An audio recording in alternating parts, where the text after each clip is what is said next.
Hello everyone, my name is Gitanjali और आज हम डिस्कस करने वाले हैं लीड कोड डेली प्रॉब्लम। तो आज का लीड कोड डेली प्रॉब्लम है रिड्यूसिंग डिशेस। तो पहले हम प्रॉब्लम समझ लेते हैं।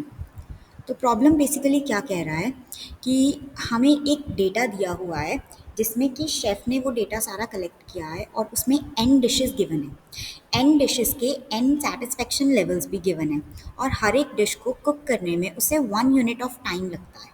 और हमें क्या करना है, जिस भी ऑर्डर में हम डिशेस को कुक कर रहे हैं तो उस डिश के सेटिस्फेक्शन लेवल के साथ और जिस टाइम पॉइंट ऑफ टाइम पे हम उसे कुक कर रहे हैं उन दोनों चीज़ों को मल्टीप्लाई करेंगे और ऐड ऑन करेंगे और फिर चेक करेंगे कि कौन सी वैल्यू मैक्सिमम आ रही है। तो हमें उस मैक्सिमम वैल्यू को रिटर्न करना है। तो एक सैम्पल टेस्ट केस की हेल्प से समझते हैं। तो बेसिकली हमें एक सेटिस्फेक्शन एरे गिवन है।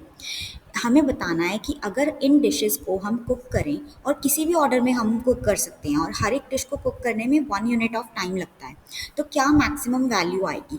तो बेसिकली और ये भी नहीं है कि हमें सभी डिशेस को ही कुक करना है, हम बीच में से किसी एक डिश को स्किप भी कर सकते हैं अगर हम चाहें वैल्यू को मैक्सिमाइज करने के लिए। तो बेसिकली अब इसका आंसर 14 कैसे आया, तो ये डिशेस के सेटिस्फेक्शन लेवल्स हैं। तो हमने क्या किया कि हमने -1 वाली डिश को फर्स्ट पे कुक किया, मतलब सबसे पहले हमने इस डिश को कुक किया। दैट्स वाई टाइम उस वक्त क्या था, ओनली 1 यूनिट, क्योंकि ये हमारी फर्स्ट डिश थी। तो इस वजह से -1 इंटू 1। अब हम नेक्स्ट डिश पर आए तो नेक्स्ट पे हमने क्या किया, जो ज़ीरो वाली डिश थी उसे कुक किया और अब टाइम 1 यूनिट से बढ़ जाएगा क्योंकि हम सेकेंड डिश पे हैं। तो दैट्स वाई हमने ज़ीरो को मल्टीप्लाई कर दिया 2 से। एंड थर्ड नंबर पे हमने फिफ्थ वाली डिश को कुक किया और फिफ्थ वाली डिश को बिकॉज हमने थर्ड नंबर पे कुक किया है तो दैट्स वाई टाइम की वैल्यू 3 हो जाएगी और हम 3 को मल्टीप्लाई करेंगे 5 से। और हमने बाकी दो डिशेस को -8 और -9 वाली को कंसिडर ही नहीं किया बिकॉज हमें मैक्सिमम वैल्यू रिटर्न करनी थी। और अगर हम उन्हें कंसिडर कर लेते तो बिकॉज उनकी वैल्यू नेगेटिव है तो हमारा आंसर छोटा हो जाता। दैट्स वाई हमने उसे कंसिडर ही नहीं किया। और हर एक डिश को प्रिपेयर करने में 1 यूनिट ऑफ टाइम लगता है। दैट्स वाई जैसे जैसे हम ट्रेवर्स करते जाएंगे वैसे वैसे 1 यूनिट ऑफ टाइम से जो हमारा टाइम वेरिएबल है वो इंक्रीज होता जाएगा। सिमिलरली एक नेक्स्ट एग्जाम्पल चेक करते हैं। तो इसमें हमें सेटिस्फेक्शन एरे दिए 4,3,2। अब हमें इसका मैक्सिमम आंसर रिटर्न करना है। तो इसमें तो सभी वैल्यूज़ ही पॉजिटिव थी तो हमें पता था कि और टाइम हमेशा पॉजिटिव होता है तो हम पॉजिटिव इंटू पॉजिटिव करेंगे तो हमारा आंसर इंक्रीज ही होगा। तो हमने किसी वैल्यू को इसमें डिस्कार्ड ही नहीं किया और हमने क्या किया कि सबसे पहले 2 वाली डिश को कुक किया जिसका सेटिस्फेक्शन लेवल 2 था। तो फर्स्ट यूनिट ऑफ टाइम ही था, अभी जस्ट 1 यूनिट ऑफ टाइम हुआ है तो हमने 1 से मल्टीप्लाई किया। देन हमने सेकेंड नंबर पे थर्ड वाली डिश को कुक किया और क्योंकि हम सेकेंड नंबर पे कुक कर रहे हैं तो अब तक टाइम वैल्यू 2 हो चुकी है तो दैट्स वाई हमने 3 को मल्टीप्लाई किया 2 से।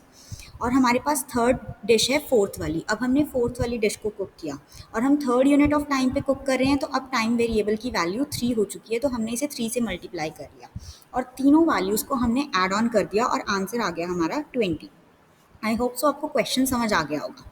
अब क्वेश्चन को अप्रोच कैसे की जाए, क्योंकि हमें पता है कि आंसर को हमने मैक्सिमाइज करना है और हर टाइम हमने मल्टीप्लाई करना है टाइम वेरिएबल को एरे के एलिमेंट्स के साथ। तो हमें पता है कि मल्टीप्लाई का आंसर हमेशा लार्ज नंबर होता है जब हम 2 लार्ज नंबर्स को आपस में मल्टीप्लाई करते हैं और हम कोशिश करते हैं कि हम उसे इंक्रीज़ करें तो हम नेगेटिव वैल्यूज़ को ऑब्वियसली इसमें डिस्कार्ड करने की कोशिश करेंगे, क्योंकि अगर हम नेगेटिव वैल्यूज़ को कंसिडर करेंगे टाइम तो हमेशा पॉजिटिव रहेगा ही और नेगेटिव इंटू पॉजिटिव वैल्यू हमारे पास नेगेटिव आ जाएगी जिससे हमें पता है हमारे आंसर में की वैल्यू डिक्रीज़ ही होगी।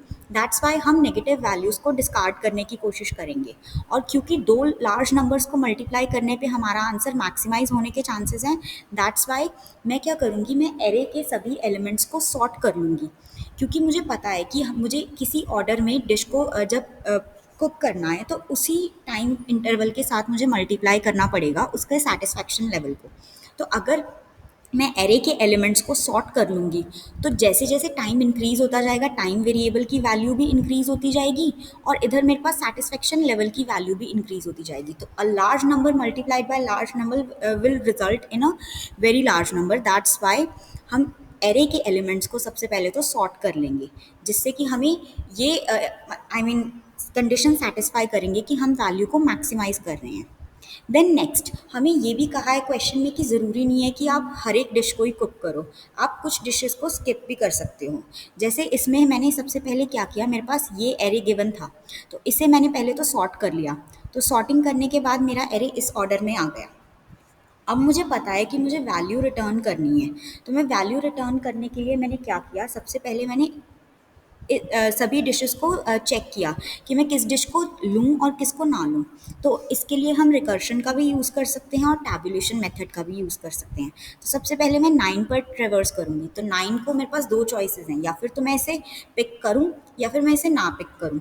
और मुझे मैक्सिमाइज़ करने के लिए वैल्यू इसे नहीं पिक करना चाहिए था, बिकॉज ऑब्वियसली -9 की वजह से मेरी वैल्यू बहुत कम हो जाती, जिस वजह से मैं मैक्सिमम वैल्यू नहीं रिटर्न कर पाती। तो ये चीज़ हम रिकर्शन से चेक करेंगे कि हमारे पास दो चॉइसेस हैं।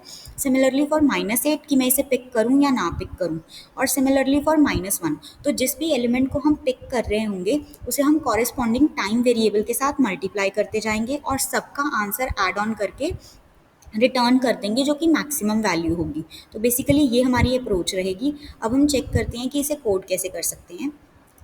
तो बेसिकली कोड में मैंने दो फंक्शंस दो अप्रोचेस यूज़ की हैं। पहली तो कि मैंने मेमोराइजेशन से किया है। बेसिकली इसमें रिकर्सिव सॉल्यूशन है, और देन मैंने इस रिकर्सिव सॉल्यूशन को टेबुलेशन में कन्वर्ट किया है। हम टेबुलेशन को स्पेस ऑप्टिमाइज़ भी कर सकते हैं ईजिली। अब देखते हैं कि मेमोराइजेशन में हमने क्या किया है। तो मैंने एक फंक्शन बनाया जिसमें पहले मैंने एरे पास कर दिया, देन एक वेरिएबल होगा आई जो कि है इंडेक्स वैल्यू कि प्रेजेंटली मैं किस इंडेक्स पे हूँ, एंड सेकेंड वेरिएबल है मेरे पास जे जो कि है टाइम वैल्यू कि प्रेजेंटली मेरा कौन सा टाइम चल रहा है, एंड फोर्थ वेरिएबल है मेरा डीपी एरे, बिकॉज जब मैं डीपी का यूज़ करती हूँ तो मेरे पास कुछ रिकर्सिव कॉल्स ऐसी आएंगी जो बार बार कॉल हो रही हैं फॉर सेम इंडेक्स। तो इस वजह से मैं अवॉइड करूँगी उन्हें बार बार कैलकुलेट करना। तो जब मैं उन्हें एक बार कैलकुलेट कर चुकी होंगी तो मैं उसकी वैल्यू डीपी एरे में स्टोर करती जाऊँगी। तो इस वजह से साथ में मुझे ये एरे भी पास करना पड़ा। अब मेरा बेस केस क्या रहेगा, अगर मेरे इंडेक्स की वैल्यू एरे के साइज़ के बराबर है या उससे ज़्यादा है तो मैं सिंपली ज़ीरो रिटर्न कर दूंगी, क्योंकि मेरे पास अब कोई भी एलिमेंट नहीं बचा है ट्रेवर्स करने के लिए। एंड देन मैं सेकंड चेक करूंगी कि अगर मेरे आई कॉमा जे वाली कॉल के कॉरेस्पॉन्डिंग वाली वैल्यू ऑलरेडी मैं कभी कैलकुलेट कर चुकी हूँ, पहले ही वो फंक्शन कॉल हो चुकी है और डीपी एरे में स्टोर्ड है, क्योंकि पहले मैं डीपी एरे में सभी वैल्यूज़ -1 रखूँगी। देन उसके बाद मैं चेक करूँगी अगर मेरी ऑलरेडी वो वैल्यू निकाली हुई है, देन मैं सिंपली वही रिटर्न कर दूँगी, दोबारा सारी फंक्शन कॉल्स नहीं ट्रेवर्स करूँगी। देन मेरे पास आ जाता है दो ऑप्शंस कि अब मैं पर्टिकुलर एलिमेंट जो इस पे हूँ सॉर्ट करने के बाद, क्योंकि पहले हमने सभी सारे एरे को सॉर्ट कर दिया, देन उसके बाद हम ये फंक्शन कॉल करेंगे। क्योंकि सॉर्टेड है तो अब मेरे पास बस दो चॉइसेस रह गई, या फिर तो मैं उस एलिमेंट को पिक करूं या ना पिक करूं। तो पहली चॉइस है मैंने उसे नहीं पिक किया और एरे में पास कर दिया सिंपली नेक्स्ट इंडेक्स कि अब मैं नेक्स्ट एलिमेंट चेक करूंगी, और क्योंकि मैंने वो डिश बनाई ही नहीं है तो ऑब्वियसली मेरा टाइम वेरिएबल भी क्यों इंक्रीमेंट होगा, तो सिंपली मैं जे ही पास कर दूंगी। एंड देन सेकंड ऑप्शन है कि मैं वो एलिमेंट ले लूँ, वो डिश कुक करने का डिसाइड कर लूँ। तो क्या होगा, मैं उसके सेटिस्फेक्शन लेवल को मल्टीप्लाई करूँगी टाइम वेरिएबल से, और क्योंकि अब मैंने वो डिश सेलेक्ट कर ली है तो मेरा टाइम वेरिएबल भी 1 से इंक्रीमेंट हो जाएगा और इंडेक्स वेरिएबल भी 1 से इंक्रीमेंट हो जाएगा। तो मेरे पास ये दो ऑप्शंस थी और दोनों ऑप्शंस में से लास्ट में मैंने मैक्सिमम वैल्यू रिटर्न कर दी। तो बेसिकली ये हमारे पास मेमोराइजेशन अप्रोच थी। इसे हम कैसे अप्रोच करेंगे, ये मैंने डीपी एरे बनाया था जिसमें मैंने -1 वैल्यू स्टोर की थी सारी, एंड देन उसके बाद एक फंक्शन कॉल की थी सेटिस्फेक्शन 0,1 की। मैं 0th इंडेक्स से स्टार्ट कर रही हूँ ट्रेवर्स करना, और मेरा अभी टाइम वेरिएबल 1 है क्योंकि जस्ट अभी मैंने कोई एलिमेंट सिलेक्ट नहीं किया है। देन उसके बाद अगर हम इसी डीपी मेमोराइजेशन की अप्रोच को थोड़ा टाइम कॉम्प्लेक्सिटीज़ की कम करना चाहते हैं तो हम क्या कर सकते हैं, इसे टैबुलेशन में भी कन्वर्ट कर सकते हैं, यानी कि फॉर लूप्स का यूज़ कर सकते हैं। तो बेसिकली कुछ नहीं, सेम फंक्शन जो मैंने ऊपर रिकर्सिव फंक्शन में यूज़ किया था, same values and same approach, वही मैंने यहाँ फॉर लूप्स में किया है कि पहले ऑप्शन 1 लिया एंड देन ऑप्शन 2 लिया। ऑप्शन 2 मेरे पास क्या था कि मैं एलिमेंट सेलेक्ट कर रही हूँ तो उसके सेटिस्फेक्शन लेवल को टाइम वेरिएबल से मल्टीप्लाई करूँगी, एंड साथ में मैं कॉल कर दूँगी डीपी की वैल्यू जो मेरी स्टोर थी नेक्स्ट वाले की J+1 के लिए, यानी उस टाइम का ऑप्शन 2 रहेगा। तो और डीपी ऑफ आई कॉमा जे में मैं क्या स्टोर कर लूँगी, इन दोनों में से जो मैक्सिमम वैल्यू होगी वो स्टोर कर दूँगी। और लास्ट में मुझे पता है मैंने फंक्शन कॉल में 0,1 किया था, तो इधर फॉर लूप में भी मेरा डीपी की वैल्यू 0,1 वाली रिटर्न होगी। अब हम इसे रन करके देखते हैं।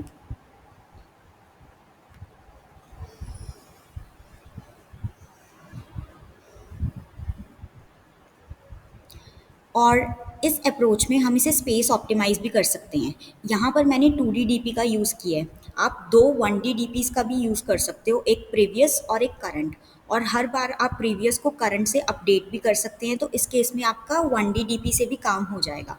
बट इस केस में मैंने 2D डीपी का यूज़ किया है, जो कि ईज़िली समझ आ रहा था। इसे सबमिट करके देखते हैं।